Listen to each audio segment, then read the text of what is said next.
member for a long time. You don't often get the number 2 team on your home court very often, especially when you have all these people that have come out. I mean, Hawkeye Nation is second to none. Their support, their understanding of the game, and like even know when to cheer and when not to cheer. It's just, they're amazing. Our 5 seniors, you know, I'm just so proud of them and what they've accomplished, what they've built this program into be. You know, Hannah had a spectacular game today. We had 4 people in double figures. I love that. We out-rebounded them. I'm very happy about that. And you look at the paint points, that's pretty impressive, you know. So I know it's we have 3 more games next week, hopefully. You know, it could be a rematch. I don't know. We've got a tough go of it to get there. Lisa, there was a point right after Molly went down, you guys were up 10, and then they, I think, hit 2 threes to get it down to 4, and then that was kind of the biggest push they made. Just how did everybody kind of regroup there, you know, in a tough scene? That was tough because Molly had just went down, and I'm pretty sure that's the time you were talking about. You know, anytime that happens, our team is so close that it's hard emotionally to regain your focus. I mean, you're worried about your teammate, you're thinking about the future instead of being in the now, and that was a really tough thing to overcome. I'm really proud of Kylie and Sid and how well they're playing and taking up the slack that, you know, Molly's given us so much this year and we really need her. And so I don't know the extent of her injury. I won't know till tomorrow. Everybody just say a few prayers for me, would you? Is it an ankle or Knee. Lisa, that first matchup against Ohio State, you guys lost the rebounding battle. And then the turnover battle against Ohio State is always very important. You won the rebounding battle and the turnovers were tied at 16. Just talk about those 2 areas of the game today and how important they were. Yeah, we felt like we gave up too many O boards against them at their place. And we did a much better job of that.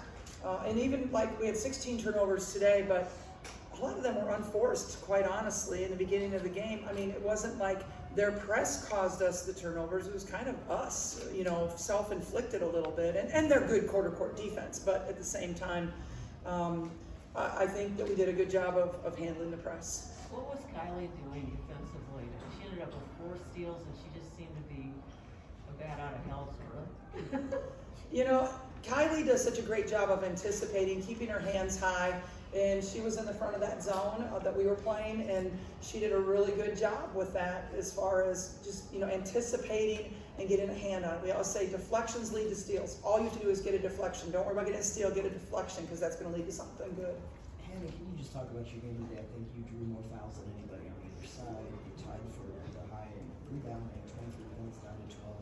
How important was it to you to come out, especially on an emotional day like this? Yeah, I think it was really important to come out like that. My teammates are really good at getting me the ball, and drawing fouls I think is really fun. So yeah, that was a lot of fun. It is a tough day for me. I'm a really emotional person, so yeah, it was great for me to come out and play like that. And when Kylie and I think it was Gabby was playing pretty good perimeter defense too, what does that do for somebody like you who's at the bottom of that zone? Get you guys going? Oh, it's awesome. If the ball doesn't come in to the paint, then they're not going to score. So I think it's awesome. I love that Kylie was getting her hands on so many, their 4 steals. I'm just so proud of her. She's always been a really great athlete, so I'm glad that everybody gets to see that too. Lisa, over the last two games, we've seen Gabby Marshall start to knock down threes. Today, she's hitting threes, has her tongue out, she's having a fun time. How important is it to see that side of her going into the postseason now? Yeah, I mean, you saw last year, I mean, she was crucial to our advancing into the national championship game with her play. I mean, everybody knows what she does for us defensively, but when she can add that, like tonight going 4 for 7 from the 3, it just opens up everything for everybody else. And we love Gabby so much, and we know how hard she works at it, and so we're just thankful that, you know, she gets that recognition and that ball goes through the net, splashes through the net for her. Lisa, it's another historical day for Caitlin, passing Pete Maravich. I wonder if you could talk about both that and the fact that you guys are bigger than Maya Moore here today. Both those things, because it's such a historical connection with the women's games. Yeah, it really is, you know. I used to call her Ponytail Pete when she was a little kid, and now she has the record.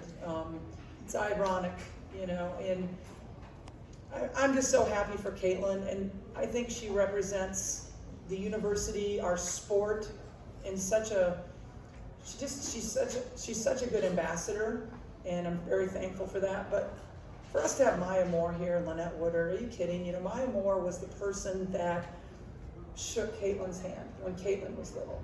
And it's just that kind of pass it along, right? Because now Caitlin's that person like Maya Moore that can do that for other people. So I love that. And then Lynette Woodard is really special. I have never had the honor of meeting Lynette Woodard until today, and it was a real privilege. She was my role model growing up, one of mine.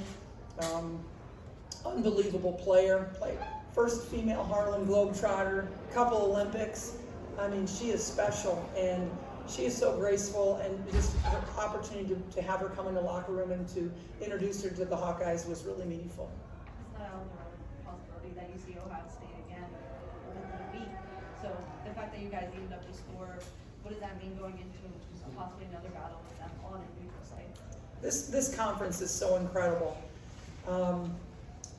You know, I mean, 2 top 10 teams just battling it out right here today from the Big Ten, and it's going to go down that, you know, next week. Are you kidding? It's going to be an amazing Big Ten tournament. But you know, we could see them, but you know, both of us have got to get through a couple games in order for that to happen. And you know, we'll just, you know, if we have that opportunity, we'll welcome it. Coach, wondering if when you look at what Caitlin did today versus the other record she set even in recent days, does this one stick out in terms of what this is going to do for women's sports moving forward? You know, I hope it advances women's sports even more. But to me, you don't have to break a man's record to be recognized. You don't have to do that. You know, I think breaking Lynette's record was significant. And so to me, yeah, you know, I mean, I admire Pistol Pete, but at the same time, I just don't want that to be the bar for women's athletics.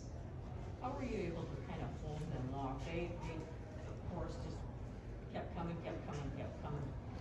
But in the second half, you seemed to find an answer. Yeah, you know, they got it down, and then Caitlin, I think, knocked it up. You know, that sounded terrible. Everybody's got to erase that right now. Oh my gosh. Posterity. Oh Lord.